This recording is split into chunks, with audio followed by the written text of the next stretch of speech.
Welcome, everyone, to the St. Pete by Night Twitch stream where we play St. Petersburg by Night, a massive multiplayer 5th edition game of the World of Darkness, including Vampire the Masquerade, including Hunter the Reckoning, including Werewolf the Apocalypse. It is a massive, massive game consisting of over, I believe, 13 games running simultaneously in an open world setting where they can impact one another on a regular basis. But enough about that. This is St. Pete After Dark. This is where we talk about behind the scenes stuff. This is where we interview players and storytellers and other movers and shakers in the world of darkness. I am Kent, also known as Michikent on all social media. I am the lead storyteller of St. Pete by Night and also the host of St. Pete After Dark. We've got a very, very, very special guest today, Crafty Mirage, also known as Nikki. You can find her as a storyteller on St. Pete by Night. You can find her on Newark by Night. You can find her on I believe, stream coming up soon for D&D. She's all over the place. If you don't know her, she's Crafty Mirage on TikTok. And she's also known for this little sweet treat, ChromaticCreationsUS on Etsy. She makes dice bags. She does all kinds of amazing artistry where you can purchase products. I have some myself that I use on a regular basis. She is a fantastic, fantastic, very talented individual. So let's go ahead and introduce her, shall we? Hello, Crafty. Why don't you go ahead and introduce yourself? Hi. Hi, everyone. I'm Nikki, also known as Crafty Mirage on the social media platforms that you can find me at. I don't know what I'm doing, but I'm faking it really good. You are faking it very good. In fact, I've gotten lots of positive feedback, and having played in a chronicle that you ran before becoming a storyteller on St. Pete by Night, of Chicago by Night, I can speak personally to how much you've grown and developed, not only as a storyteller, but just as someone involved in the world of darkness. But before we get to that, let's start way back at the beginning of your TTRPG journey. How did you discover TTRPGs? How did they come into your life, and what interested you most about them? So TTRPGs for me started with the pandemic, because that's how it started for a lot of people. My grandma had just passed away, and I was like just massively depressed. I was working in a hospital, so I was already overworked from that, depressed from my grandmother dying.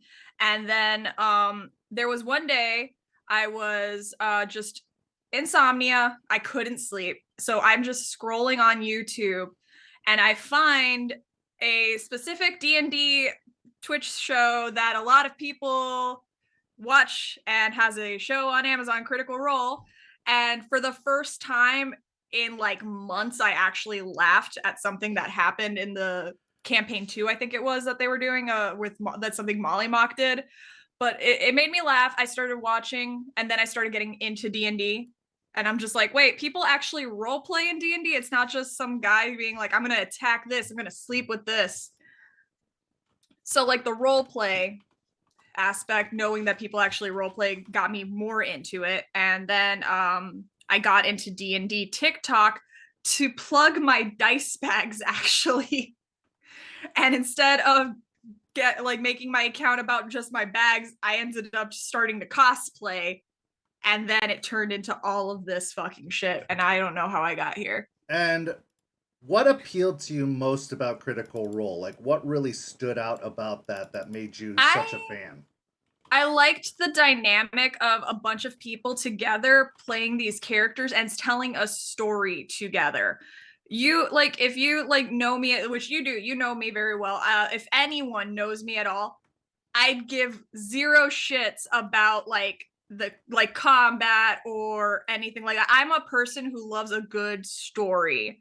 If you got a good story in a video game or in a book or in a movie or TV show, I'm hooked. If it's a good story, I'm in all the way. And I that's the part that sells me on it. If it makes me cry, if it evokes a strong emotional response, but crying is like the like, that's how you know it's a good anything. If I cry during at any point, which you've made me cry several times, so fuck you. And was there a particular moment, like a particular critical role moment that really got you emotionally? Like which campaign, what specific Critical moment? Role, campaign 2, Molly Muck dying. Okay. Okay. That's so you have a fairly traumatic response to beloved characters experiencing tragedy. Well, we'll get What? into that in a little No. bit. But let's talk about from your perspective, because I have Yeah. my own unique perspective on the Oh situation. no. What brought you into the world of darkness specifically? Oh my god. Okay, so there was this guy on TikTok named Mishikent who kept bugging me about joining this game he was starting up called St. Pete by Night. And I kept telling him, no, dude, I've got like a couple of tables I'm already playing. I'm working my hospital gig 40 hours a week. And then he's just like, oh no, it's play when you want. You don't have to commit to a time. And I'm just like, oh, I can do that. And then I only did that. As did a lot of people, to be fair. It did have a much more Mhm. surprising kind of dive in start that I than I thought it would for sure. Yeah. So kind of talk me through again from your perspective. What was it like once you agreed to play and you kind of started the Oh my process god. of joining the game? What was that like for you, and how much was it kind of different than when you're kind of getting into a D&D game or something like that? So, okay, so how it started was just like, okay, I don't know anything about this game. And then you were just like, it's okay, you're a Toreador. You're totally a Toreador. And I'm like, okay, I'm a Toreador. So I start building a Toreador with the joke concept. Yes, my character was a joke. The joke concept of making her every stereotype of a Cuban household, because I come from a Cuban family. So Carmen, my first VTM character, was meant to just be a stereotype of all the women in my family, my aunt, my mother, my grandmother, all of them. And I didn't read anything. I didn't read anything about the books. I did not read any source material. I didn't look anything up about the Toreador other than they were artists and and socialites. I'm just like, all right, I got it. And then we get on a TikTok live. You basically walk me through character creation and you tried to like help me min-max as best as possible, to which I said, nah, that doesn't make sense to me. So I'm just like, no, we're going to put the dots here. And then I actually started playing the game and got traumatized immediately because I'm just like, oh, this isn't D&D. I just got stuck with a major boon that I did not know anything about. I should probably start reading about this game. And I started reading about the game, and I've just been absorbing lore ever since for the past year and 2 years now. Just Well, absorbing lore nonstop. I know for people who kind of jump into the world of darkness, I think that they take for granted just how deep that well is. Like at the surface concept of playing vampires and werewolves and hunters and mages and ghosts and whatnot, it seems simple enough. But then when you actually start to dive in, that well can be very, very deep. What was that like? Was that like very overwhelming or kind of intimidating to start poking around in the lore of of World of Darkness alone? So it was a shock at first, especially like the first fuck up I ever did, which was hacking Blood Bank. Get your merch at the St. Pete by Night shop. I hacked Blood Bank because I at character creation, I'm just like, oh, she's an Instagram personality, so I want to have 3 dots in technology. That makes sense to me. And then our first Toreador meeting, I was just like everyone was asking me, since I was the Instagram person, hey, do you know how to hack? And I'm just like, I don't know. Can I hack with 3 dots in technology? Sure, apparently I could. And then I made the mistake of antagonizing one of the strongest SPCs in the game, got a stalker for the rest of the game, love him. And it was a shock because I'm just like, oh, I only have like 5 hit points.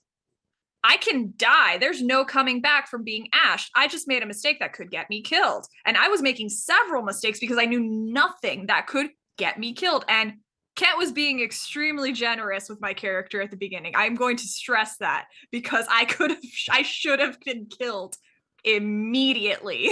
Well, I tried very hard to be extremely generous across the board, but I brought a cell phone into Elysium and was taking photos because I knew nothing about this game. It was a Camarilla game. Speaking of Elysium, that's kind of one of the standout moments that sticks with me even 2 years later, was your kind of first arrival as Carmen. Like that first sentence that kind of came out of your mouth was just, it still sticks with me. So Kent, first question, do I have my phone? Yeah. It's the first thing I asked. That was the very first thing. And you had the perfect accent and you just took control of the room. Oh God, ghetto Carmen. It felt like you kind of really embodied the character well. Like a lot of people can take a feeling out process, but you went in just head first and kind of took command of that room almost immediately. Well, talk about that first Elysium experience. So like she was just she was literally all the women in my family put together and a little bit of me too. So like when I was coming into the game with Carmen, I'm just like, this is going to be a very loud personality who wants to take over the room. She wants to be the center of attention because that's my grandmother right there. And I just walked in, I'm just going to be like, no, I'm going to be blunt. The bluntness is me. The bluntness of Carmen was just me as a person. The socialite aspect was my aunt. I was just literally taking bits and pieces of all these women I grew up with throughout my life, and I just put it into one person. I knew they're my family, so I knew all of these women very well, and I knew how to push that into the character. And I was immediately very comfortable. Like taking little things from my aspects of my life to put into the character helped me jump into it and become comfortable and portray it well. Well, and that's been a big topic of debate amongst the TTRPG community, especially after the latest announcements of the newest book coming out for World of Darkness and how they view bleed and how it can be a good thing. And I think really what happened there, and we're not going to get into that. We're not going to launch into a long discussion about that. Nah. That's its own stream. That's its own stream. But the reality of the situation is like, yes, it is good to draw from your own experiences when building a character. I think that the wording that they used in the book may have been misleading and probably misinforming. But yeah, to draw from your own experiences, that's how you build a truly fulfilling and deep character with a lot of depth to them. But I think that the difference is you don't draw too much. It's a very, very fine kind of balance as to how much you're willing to offer, so that it doesn't feel like it's you in the character that's experiencing whatever traumas may ensue from the World of Darkness.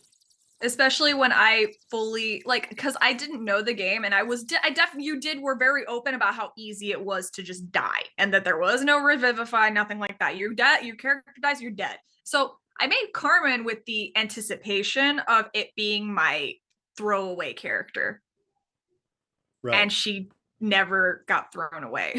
Well, and that's a testament too, because we had easily 200 some odd characters come through St. Pete by Night in the first iteration. And we got to see varying levels of character growth throughout the game, because I think character growth is an important part of the World of Darkness experience. If you're the same character at the end as you were at the beginning, you didn't really experience much, or you didn't go through a lot. But Carmen, I have to say, was easily one of the characters that had the most character growth throughout the game. If you saw her in that final Elysium versus the first Elysium, or versus the first few sessions, you saw a dramatically different character. Kind of briefly go through what that experience was like, going through that growth, growing through those changes, and as seeing that character kind of change, and how did you view it at the end compared to the beginning? I viewed it as a coming of age story, honestly. Because the way I had Carmen written out, she basically she was a kindred for 22 years, but basically she didn't know shit. She didn't know anything about what kindred life was actually like. She was sheltered as hell because she just grew up in the night. She basically was just raised by her sire in the nightclub that he ran in Miami. And then she just decides one day, I want to go out, and it's like going to college. Like, I'm going to go to college. I'm going to go do things by myself now. And he's just like, all right, you'll be back. Like, I legitimately viewed it as coming of age. It's just like, all right, I'm doing everything. I'm just going to live my life how I do. And then you get hit with that reality. And it's just like, oh, this is not my life as I'm familiar and accustomed to it. I have to learn how to adapt to this. Basically just getting hit with the reality of being a kindred. She was starting to get in trouble. She was doing things that she didn't realize were going to get her in trouble. She was learning from each mistake she did. And with each mistake, she got a little stronger, a little smarter, a little more clever. I ended up becoming a beast when it came to social combat roles. And I found my niche where Carmen got offered the position of Herald, and I used that to just help my character grow too. She had a great relationship with Isabel, rocky at times, but viewed her as a mala that helped her out, taught her, educated her, and she used every lesson, the good and the bad lessons, to just mature and go from being this naive childer who knew nothing into a capable neonate. So as somebody who's been through the entire process from beginning to end of knowing nothing about the game to where you are now 2 years later as a storyteller, what do you wish you'd known at the beginning that you know now? Or what kind of advice or tips would you give to somebody who is starting out at this game fresh? I would have told myself to invest more in background dots, because I think people sleep on how useful they are. I would have told myself to utilize that more. I would not have changed anything about the character development. That was perfect. I would not have changed anything. For me, like me today to the person I was then, I would have just been like, read the book before you jump in. Read a little bit, learn a little bit. Not everything, because it's impossible to absorb everything before you start playing. Just absorb enough to have an idea of what you're doing. Okay, so it seems like you've taken to the World of Darkness pretty strongly, because you've participated in several World of Darkness based projects, including Newark, running your own game Chicago, now running 2 different coteries in St. Pete by Night.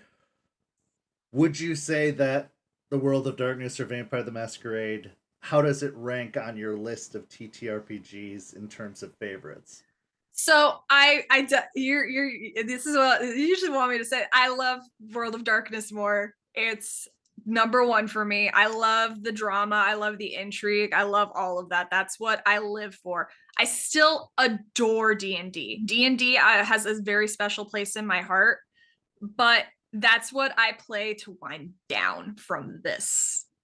Yeah, it's a good real escapism game, whereas World of Darkness, there's still a lot of grounded in reality. Though you're playing these supernatural creatures and monsters and whatnot, there's enough of the real human experience kind of laced in, not to mention the setting being our very own. Yeah, it's built into the game. The humanity is a thing in the game, and battling your humanity with your beast is a mechanic, and I love it.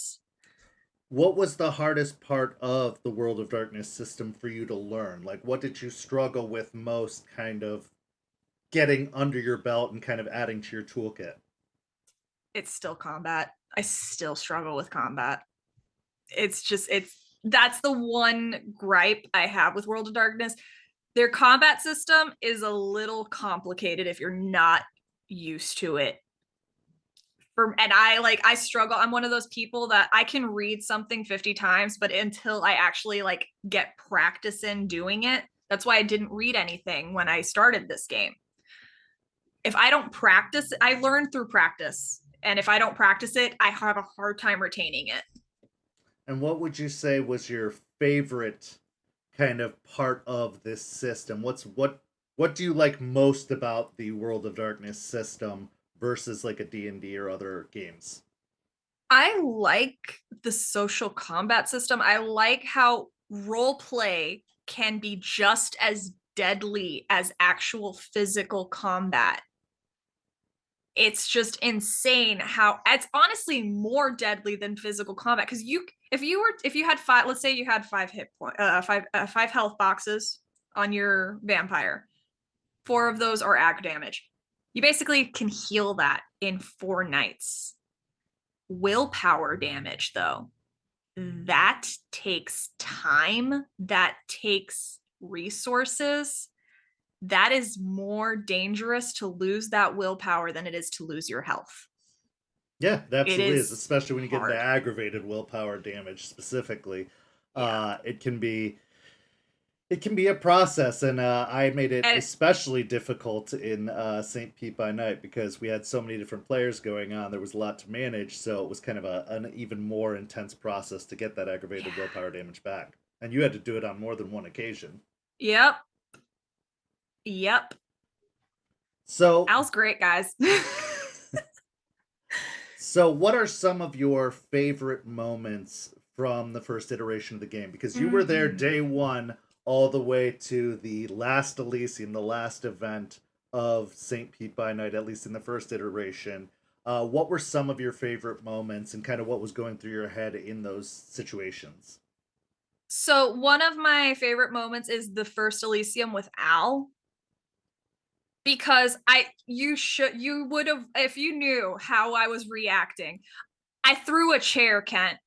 I threw a chair that this guy just showed up at Elysium and was getting exonerated of everything. I'm just like, I threw my chair. I was home alone and I threw my chair during the stream. Mm-hmm. That was one of my favorite moments. I also loved the Miami stream, obviously.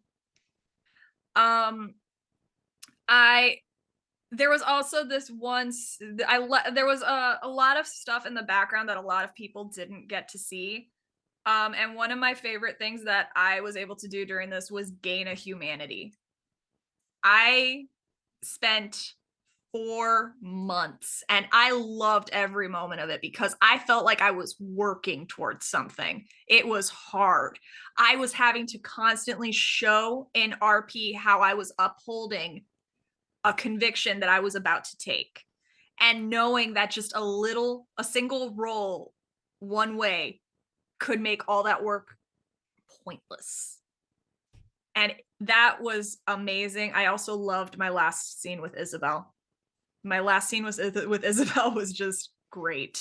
So go ahead and recount that memory for those who didn't see it, because I think it was one of those things that, I mean, they saw what happened at Elysium, and for a lot of the streams, for those watching at home who are not familiar with St. Pete by Night, you can find those on Twitch or on YouTube. You can watch all of the streams we had in the first iteration, plus the few streams we've had so far in the second iteration. Anyway, run through that scene with Isabel and kind of what you were feeling and going through it.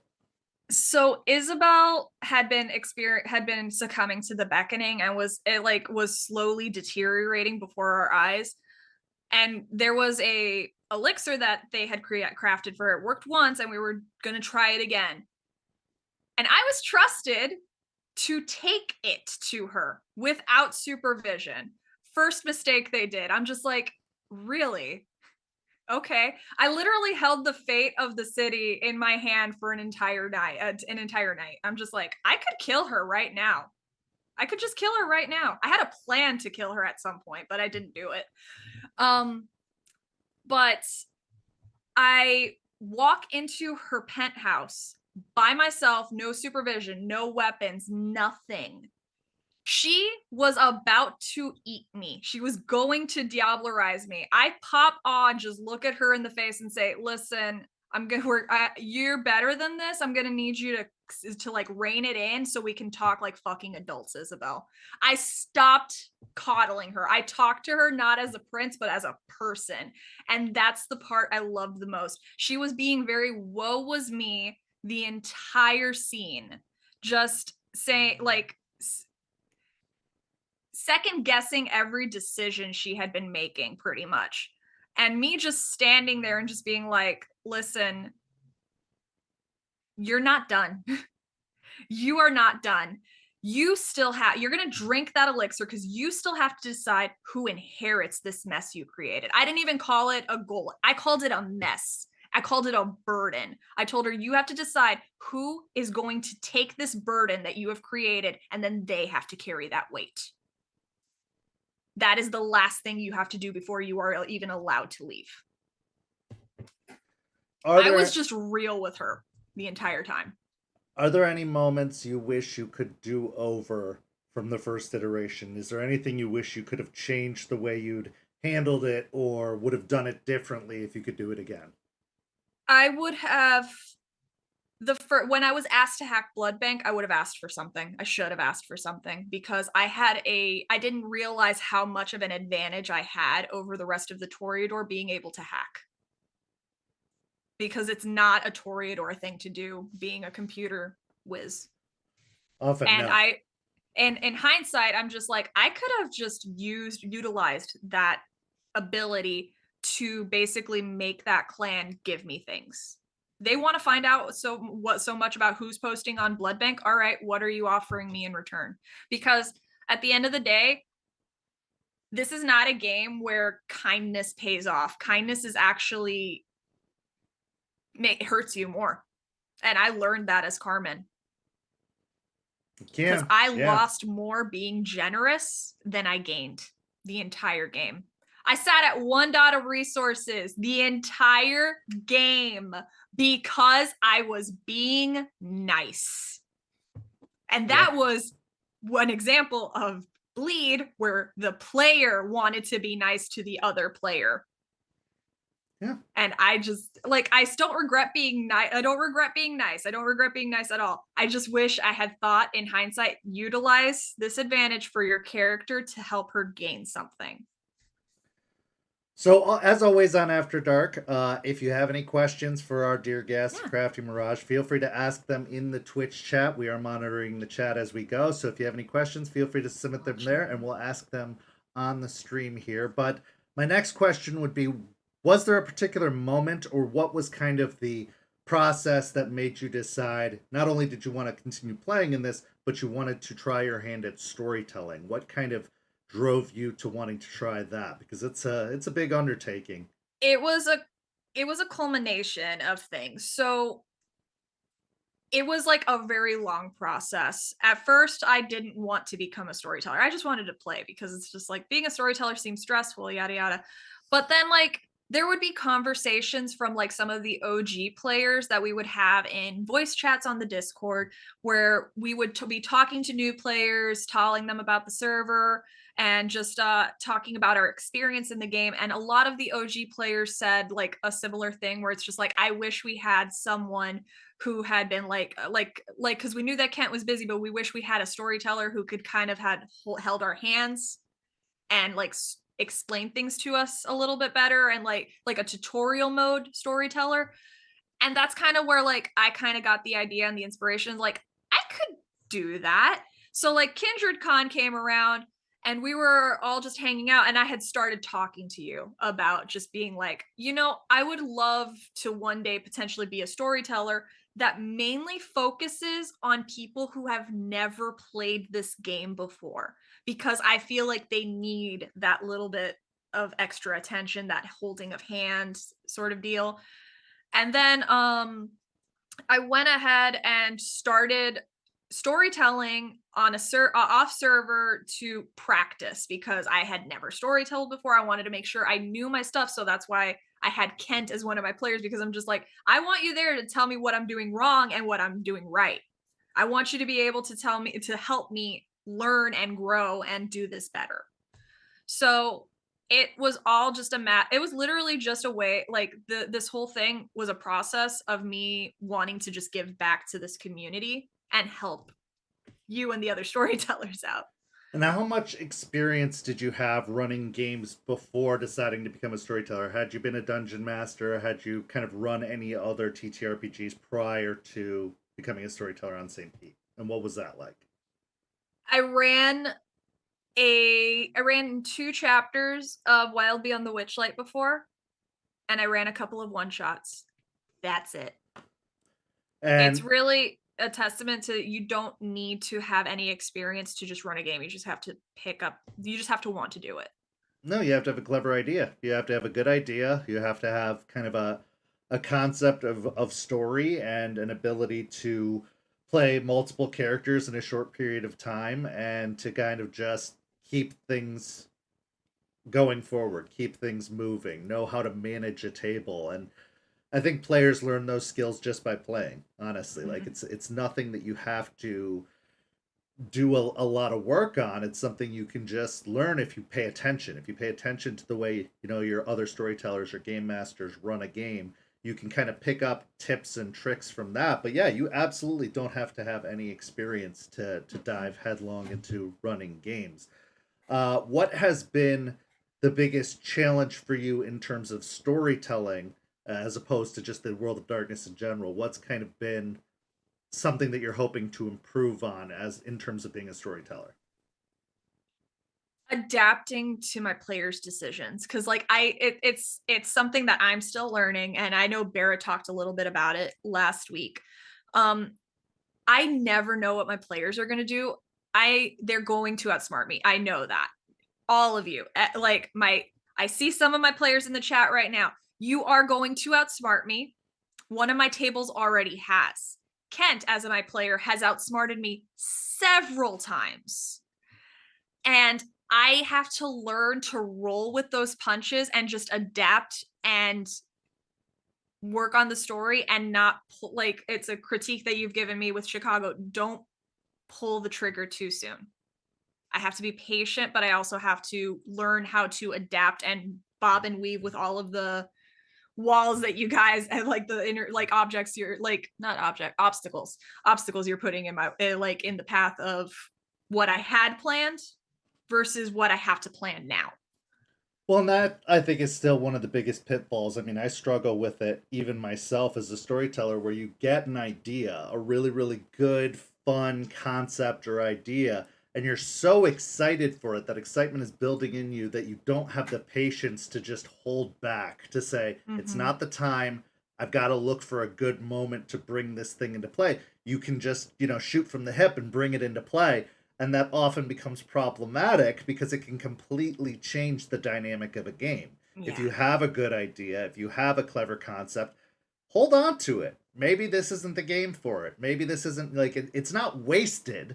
If you have it and you don't end up using it, you just save it in your bag of tricks for a later time. You find a downtime in the story or a good moment where you want to change gears. But it's totally understandable. I mean, I've done it before too. In fact, Al was kind of one of my biggest. I Yeah. wanted to slow burn that, but I ended up shooting from the hip. You said he was like a month 5 or 6 reveal, and we literally unlocked him at the end of the first week. Yep.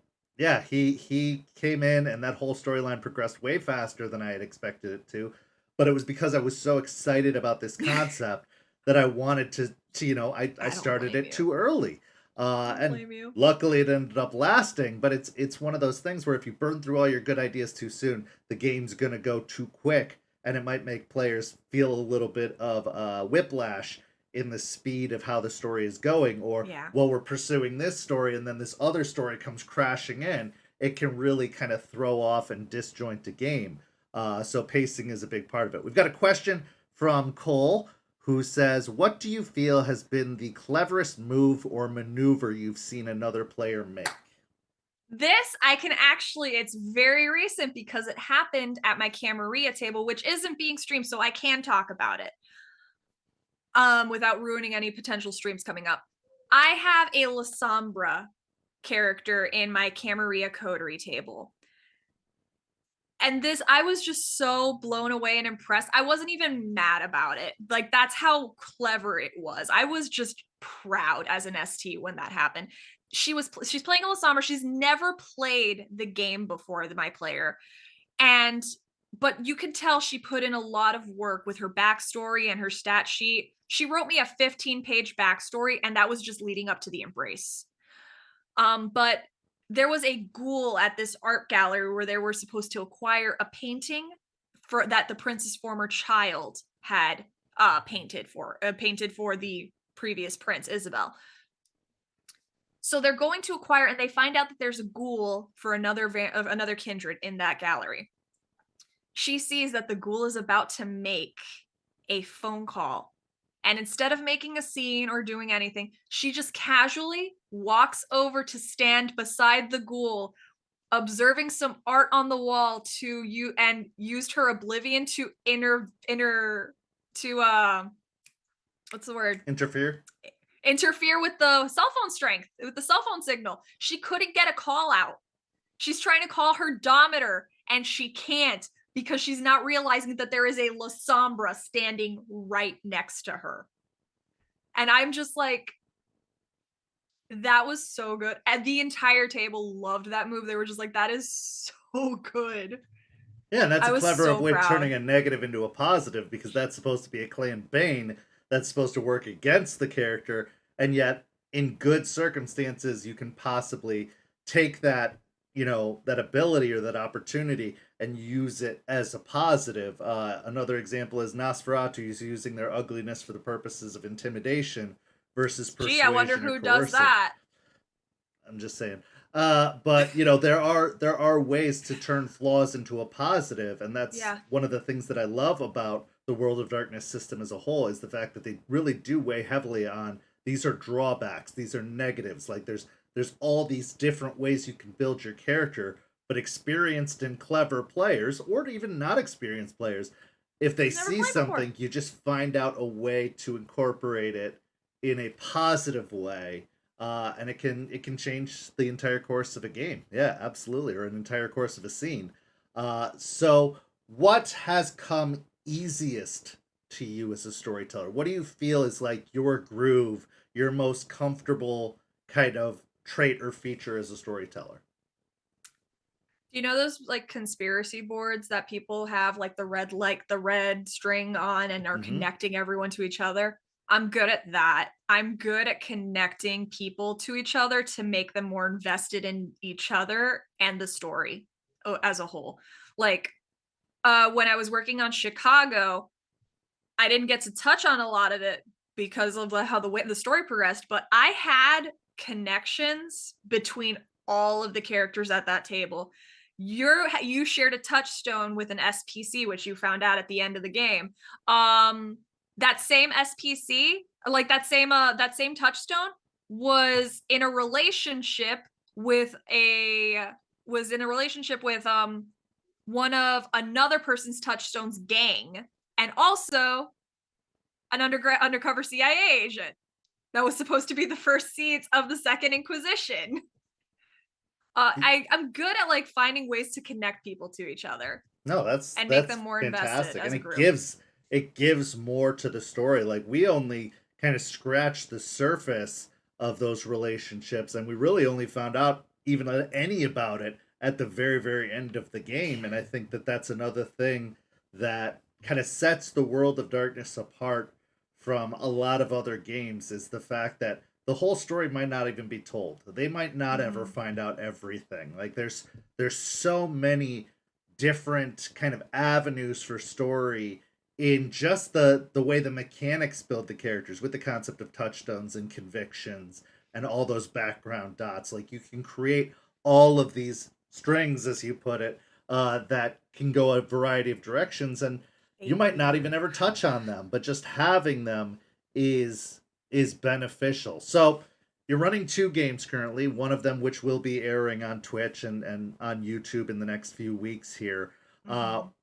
Tell us kind of in a way, without spoiling too much, kind of give us the pitch for those games. What are kind of the concepts behind the groups and the story?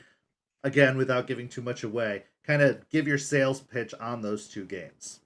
So for my Anarch game, I really wanted to go back to basics and exploring the threat, like with the because it's my Anarch game. I wanted to go back to basics and how ultimately at the end of the day, the biggest threats that the Anarchs face outside of just humanity and the mass and like the risk of breaking the masquerade is the Camarilla.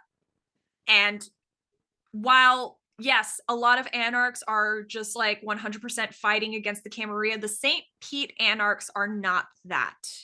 They are trying to cohabitate with the Camarilla. So when there are messes, they have to be cleaned up quietly. So that way that they can continue the peaceful cohabitation. And that's my sales pitch for that one. It's maintaining the balance that keeps everyone alive. And that story is called Don't Get Caught, and the debut episode is going to be airing in the next few weeks here, hopefully before the beginning of the year. And you've already got 2 episodes in the can of that, I do. And a third coming up soon.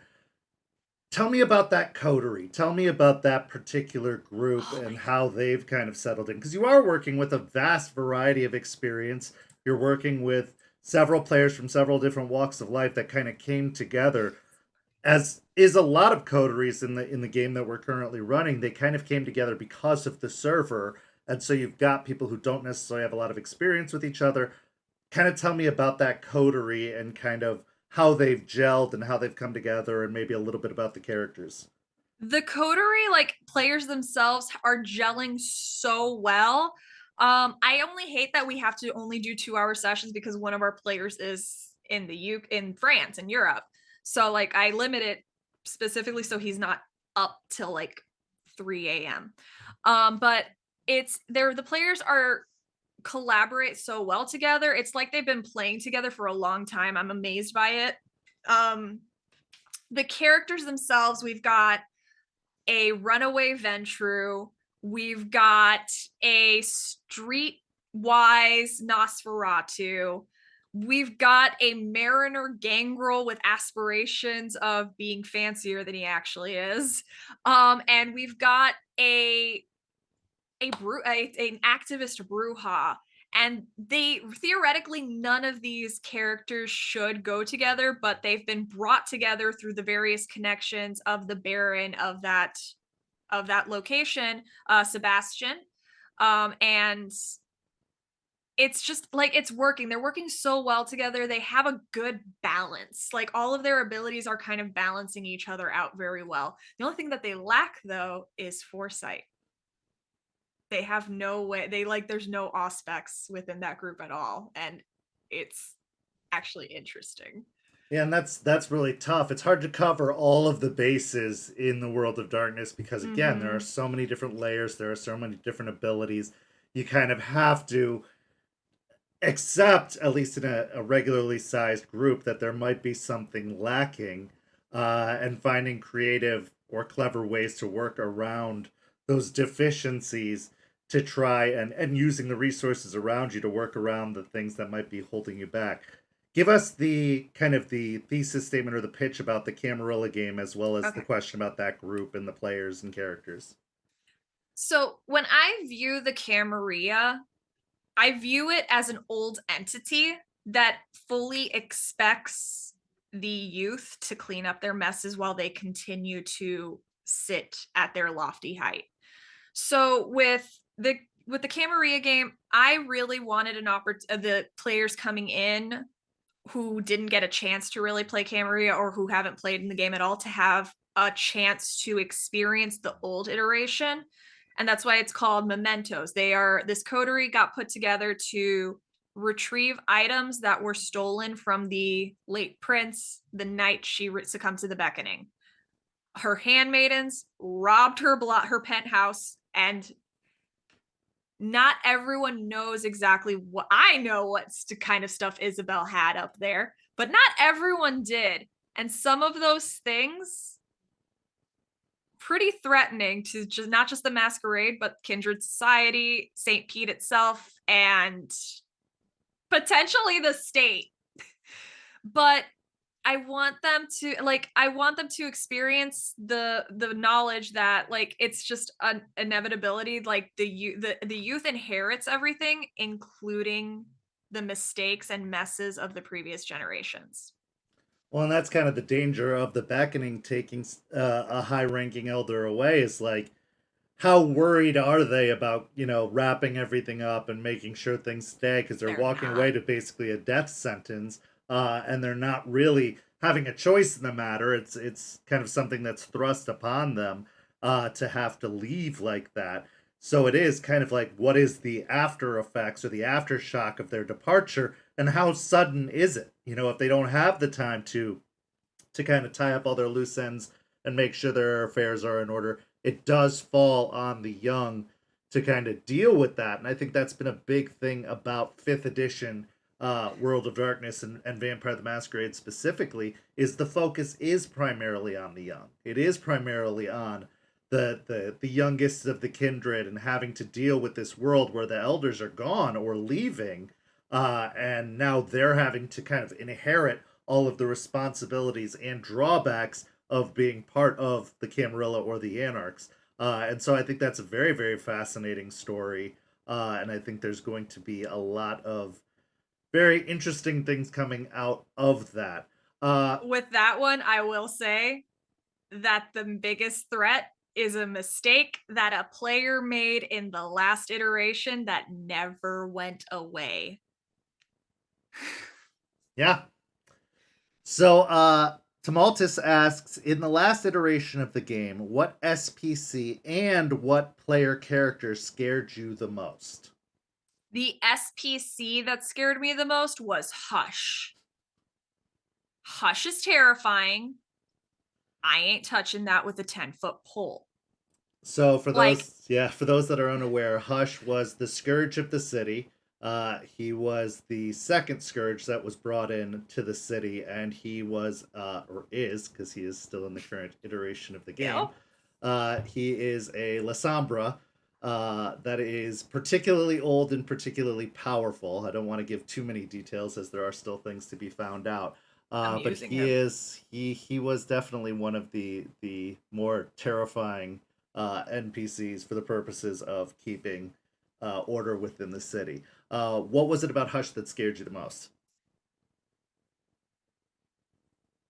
His ability, like, just the first encounter I had with him, all I did was look at him and I woke up hungrier the next evening.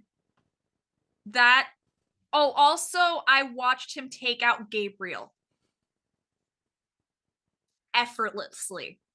That is terrifying because me as a player knew Gabriel was a strong combat character.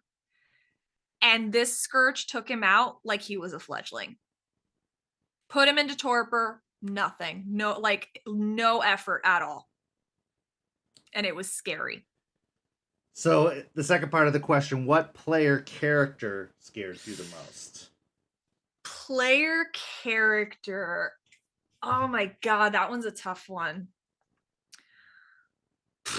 Just players or not, like they can't, like if it's just players, Just PCs. Yeah. just PCs. So, okay. Charlie. And why? Because she didn't have to be physically intimidating herself, because she literally befriended everyone and made them want to do stuff for her. So her ability to Charlie, kind of play the social game made her. she was threatening. She could have gotten people to kill for her if she had put her mind to it. And they would have. They would have. Yeah. Case in point, my character Carmen would have killed for her. It's like, you fuck with Charlie, I will fuck you up. So changing gears a little bit, tell me about Chromatic Creations. What, like, you are a huge, I mean, crafty is in your handle, so you really do like the process of crafting and creating things. One, how did you get into it? And two, what made you decide to kind of start a business and start focusing on it that way? And talk about your products and sell people on it. I went to a convention in Michigan that some people might know about, you especially, YomaCon. I went to YomaCon one year and I saw that there was a booth with a bunch of crochet plushies at it. And I wanted to buy one of them, but they were $75 for the cheapest one. And I'm just like, that's too expensive. I can't afford that. But you know what? I can make something like that if I put my mind to it. And I did put my mind to it. And I practiced and I practiced and I did not stop making stuff. And then I started getting into D&D TikTok and I started making dice bags based on characters from D&D. Like I made a Henry Crabgrass dice bag that I know is on the shelf right next to you. Say over there. Yeah.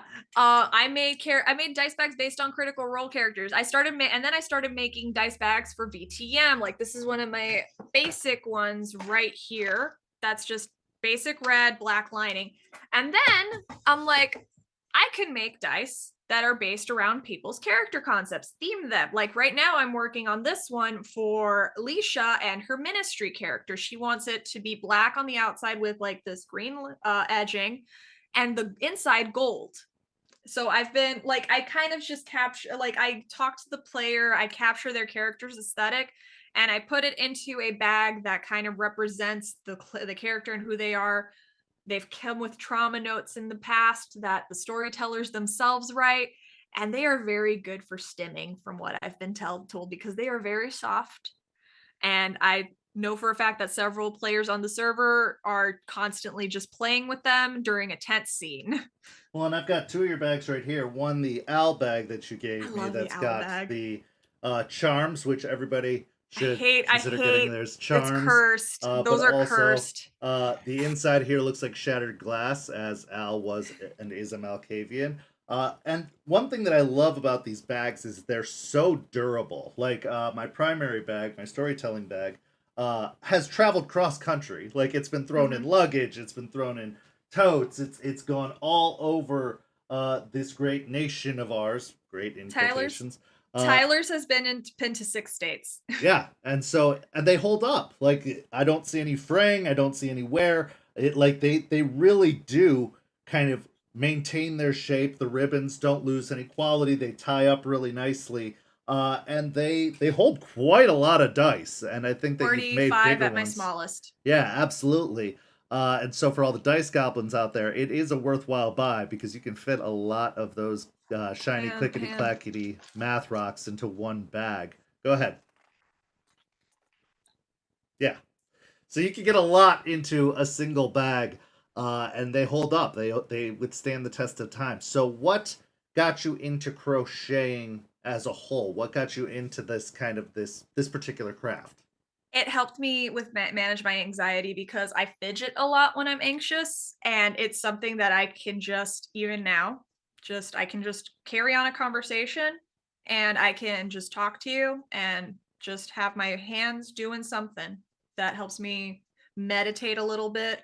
Sometimes I can just sit quietly and do this for hours. And I've seen you do it during video games. I've seen you do it during, gaming sessions. I've seen you do it pretty much all the time. I'm constantly crocheting. And you're really quick about it too. Your turnaround on some of these bags is incredible. Like I don't know how you have the focus to do that. I hand sew the linings into them because my bags are the yarn is too thick to go through a sewing machine. So I literally have to hand sew the linings into them. 100%. So working with Etsy, deciding to start a store and kind of create ChromaticCreationsUS as a brand, that takes a lot of confidence. As somebody who was a small business owner and was able to retire on it, thankfully, little tip of my own cap. But making that decision to kind of make this a business and sell it takes a lot of gumption and confidence. And what was that like? What was that process like for you to kind of step up and decide to make this a profession? I just kind of just told myself, like, honestly, a lot of it was Champ, actually, because I remember during one of those 24-hour, like two 24-hour lives that you and Champ did for help someone with fundraising. I got a tarot card reading from Champ At both of those, it was the same damn reading telling me to just fucking do it already. To like that there was something I was wanting to do. I was unhappy with my current work life and everything, and that there was something I was really wanting to do, and I just had to just do it and commit to it. I And I'm think just like, that, fuck it, I'll commit yeah, to that it. translates to a lot of things in life. Like, it obviously, starting a business, it's scary. It's a scary prospect, but if you do your research and you put in the effort and you're willing to actually like really put your nose to the grindstone, like, you can make a successful business without having a lot of money at the beginning, without having a lot of help or resources. Like, if you have the creativity and the drive and the ability to budget your time and your what resources you do have, you can make this happen. And I think that translates really well to storytelling, gaming. Like, people get really intimidated by the fact of running a game or learning a new system. And if you just dive in, if you just do it, try it, see what happens, you'd be surprised at how successful you can be. So, what are some products that you offer on your store, and how do people get a hold of you, or how do people kind of make that all happen? Most of my work, honestly, I have some listings up there, but most of my work is going to be commission based because no, I want to be able to cater to people who want something unique and different. I can make pretty much anything. I make dice bags mostly, but I've also been known to make crochet plushies. I've made hat accessories. I've got a hat for Champ right over there hanging on a lampshade. That it's a mushroom hat. I've made 2 hats for Bera. One he wore last week on the stream. Yeah, the wizard hat, Bera. I can make a lot. I make apparel items. I made this crochet cardigan that's literally right. Ugh, ow, I pulled my earbud out. I made this crochet cardigan that's right behind me. Yep, I you can made see it. this. I made this. I just took the time to an effort to do it. I'm making a freaking curtain that's naturey for my doorway. Like, because like someone who's really good at VTM, he may or may not be here right now, said a good way for Nosferatu to make their obfuscate useless is to put a beaded curtain in your doorway. Yeah, absolutely. That's Absolutely. genius. So, transitioning back to kind of storytelling and everything, you became a storyteller while we were on break in preparation for the revamp, where we were remodeling kind of the entire way the whole server was going to work. Because for those who don't know, the Mm-hmm. server originally began as an open world kind of West Marches style game where if you showed up, you could play. And it kind of also became a LARP, and it went through a lot of growing pains throughout that process until we reached the point where we decided we needed to put it to an end, shut it down, Mm-hmm. remodel it, retool it, and start it up. As someone who was a day one player who went through the entire first iteration and then transitioned into being a storyteller, what was that process, the process of the revamp and everything like for you? Because I know one of the biggest things that people struggled with was having to say goodbye to their characters, and you especially having one of the longest running characters in the St. Pete by Night kind of setting. What were some of the struggles that you had to overcome and some of the positives that came out of this process? The struggle, it was sad. I'm not gonna lie. It was sad saying goodbye to Carmen, but at the end of the day, I was just telling myself, this is a game. It's not more important than my friends and the mods and the storytellers who are exhausted. I could see it in all of your guys' faces how tired you were running the server. Like, I'm running it, I'm helping run it now as a storyteller and a mod. It's a lot of work.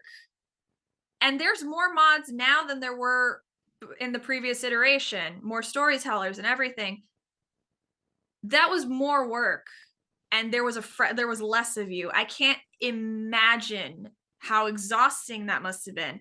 So yeah, it was sad to see my characters go, but the good thing that came out of it was seeing my friends and like my fellow players and the mods finally just be able to take a breath. Because, and I'll say it too, you said last week you were dreaming in Discord. I was thinking in Carmen. It was these character like the character was taking over my mind some days, and I'm just like, I needed a break too from my own character. Well, and I know one of the bigger drawbacks about the older iteration versus now, and again, for those who don't know, it was a 24-hour a day, 7-day a week Discord server that was running pretty much 7 days a week between OpenRP and sessions, was pacing. Pacing was very, very difficult to maintain. I mean, we busted through at least 6 months of story within the first month easily, Yeah. or at least what I had planned to be 6 months of story, Mm-hmm. because there were players just always active, always chasing and doing and moving and shaking, and that became a little bit harder to maintain. And I think that especially in World of Darkness BTM, storytelling in general, pacing is important. A good book doesn't have all the action happen in the first chapter or the Mm-mm. first several chapters. It happens spread out, paced in timing, but gaming isn't writing. It isn't authors. It isn't where you get to control every aspect. There's the player element too. So now, running in a more weekly or bi-weekly format for these coteries, still offering the open or RP, uh, what do you think? How do you feel about the pacing and kind of the way things are laid out now as opposed to then? The pacing is a lot better. It took 2 sessions for them to get through what I had initially planned for the first session. The pacing, like having a set time limit, a set start time limit, and just everyone having that chance to have a break to think of their next course of action, I kind of feel like grounds them a little bit more, grounds me a lot more. And I think it's just more beneficial overall just for story health and for player health. Yeah, absolutely. Absolutely. What are you most excited for coming up in this process? Now that the revamp is officially off and running, games are happening, stories are happening. What are you really, really looking forward to in the future? I'm looking forward to that first moment where I could throw a twist at my players that they didn't see coming. I want what you did to me, a moment where I'm just like, and just in the moment, just like, what do I do? What do I do? What happened? What is happening right now? I just want that. I want to experience that. I want to, as a storyteller, just finally experience just like freaking my table out, just being like, and having them like, ah, What are I'm coming for some you, Kraz. what are some pitfalls or kind of traps or problems that you are trying to avoid? What are some things that you could see potentially being problematic that you are trying to keep an eye out for or look around for in the future? I am very much a proponent of collaborative storytelling and everyone working together. And one thing I'm definitely going to curb, because it's something I saw in the last iteration a lot, everyone, like one person thinking that they can do everything.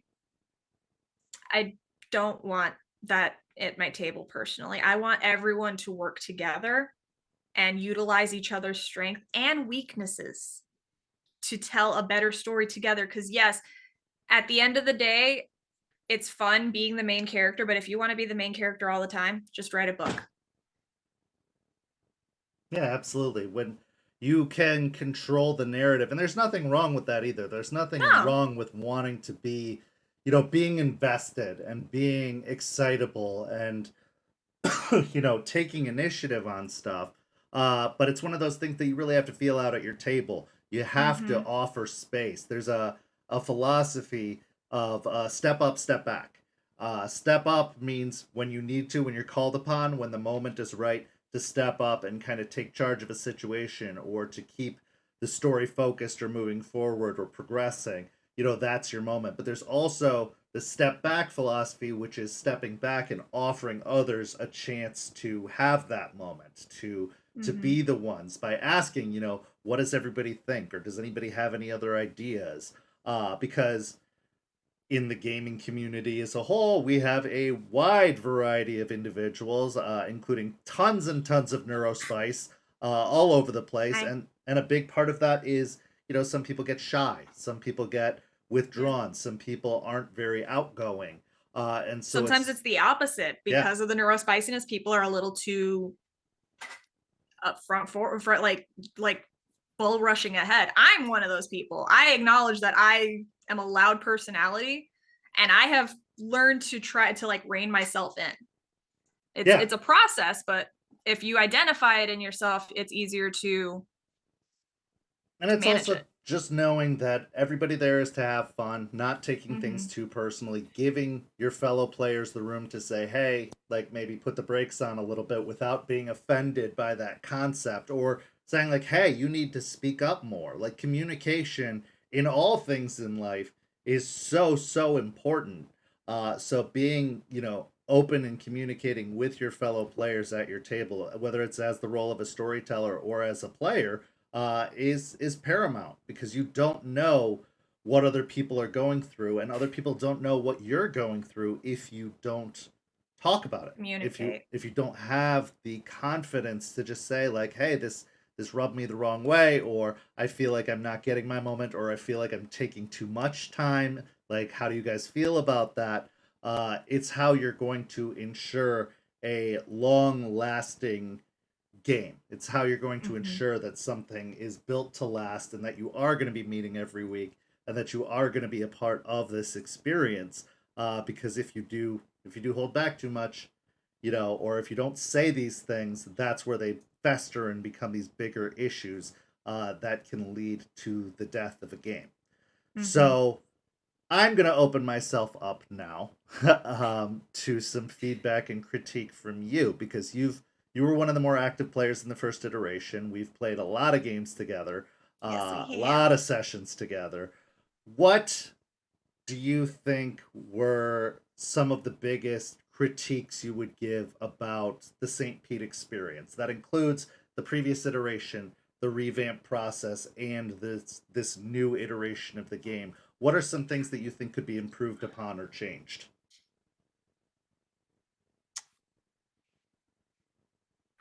With the previous iteration, and it wasn't just a you individual thing. It was literally everyone, and this is literally a critique for everyone.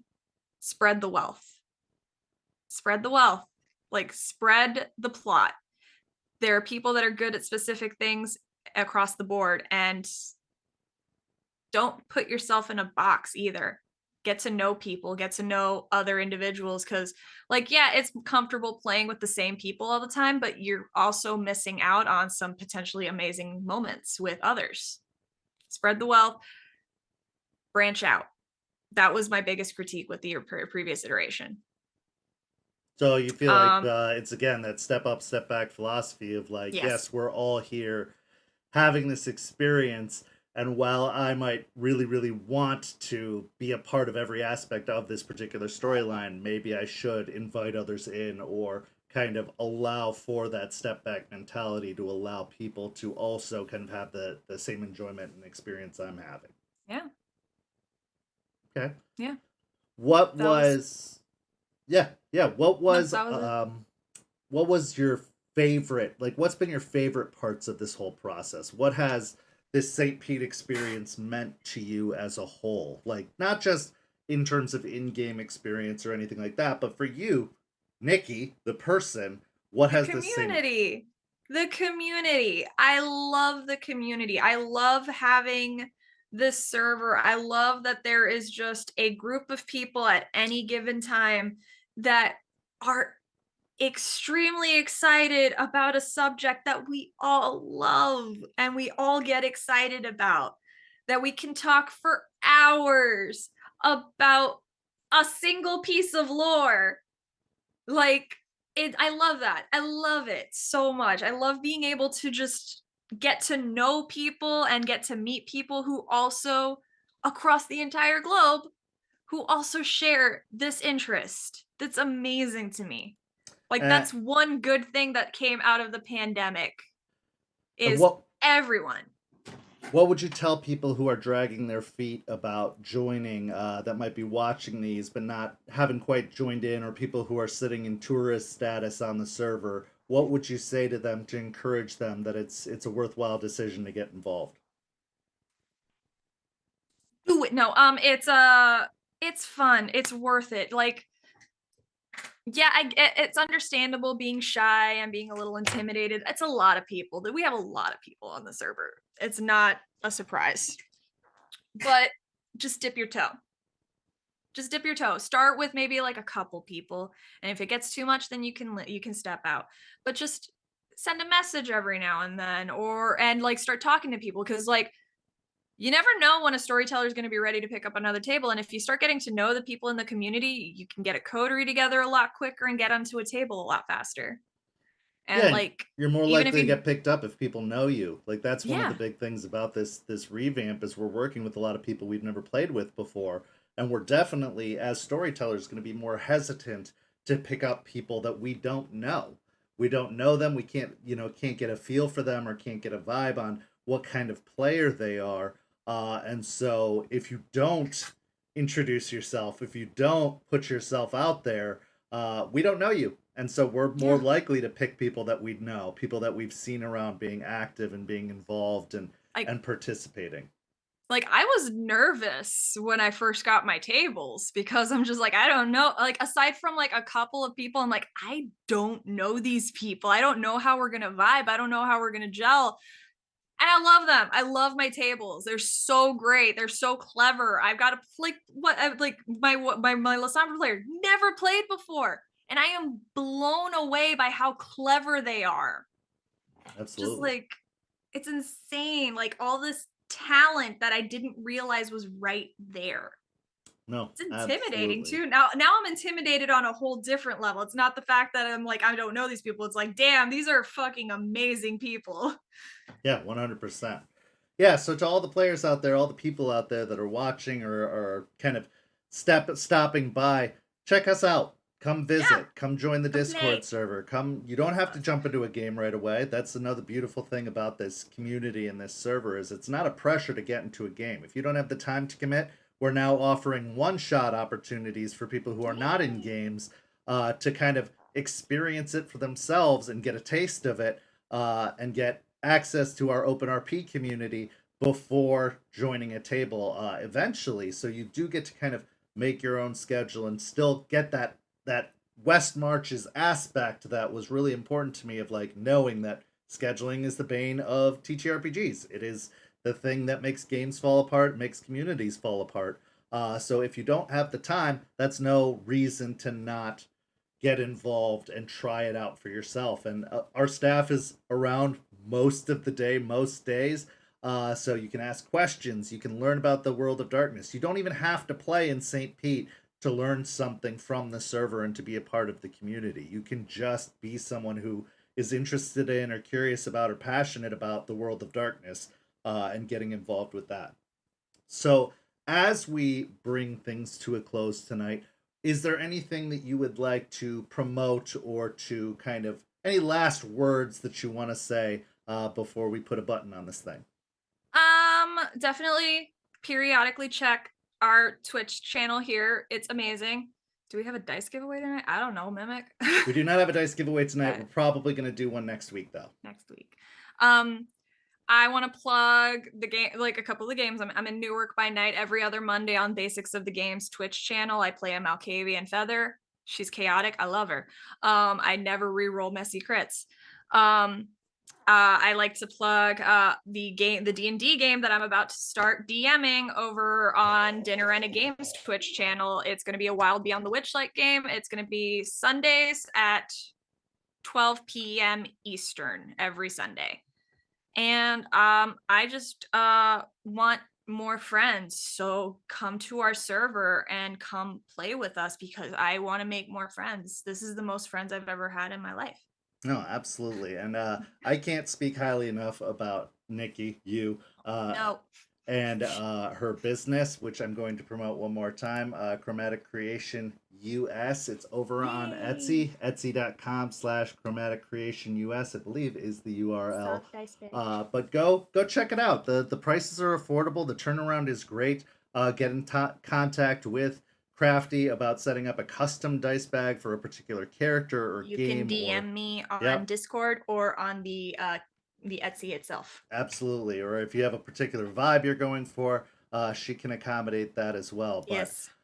thank you so much, Crafty, for joining me No here problem. tonight. It's been an amazing experience having you as part of the community, having you as part of the Storyteller team, and having you as a friend. I Love know that you. when all this first started, we were basically just strangers on TikTok, and now I'm Uh-huh. happy to call you a very, very close friend One of and my someone that I best talk friends. to pretty much every single day. I talk to you pretty Snap. much every day, and that Shit, I is forgot to stop you today. that's true. That is one of the great joys that this community has Snap. brought me. One of many, many, many joys. So go check out Crafty Mirage on TikTok.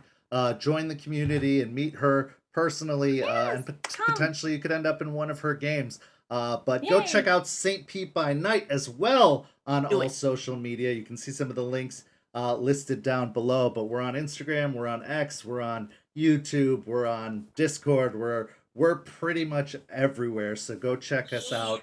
And thank you for joining us again Yeah. for another St. Pete by Night After Dark. Thank you to my guest, Nikki, Crafty Mirage. Hi. And we will see you all on Tuesday, this upcoming Tuesday, for another episode of Rage Across Tampa, as well as Yes. next Saturday for another special After Dark episode where we'll talk to potentially another member of the community or potentially another storyteller.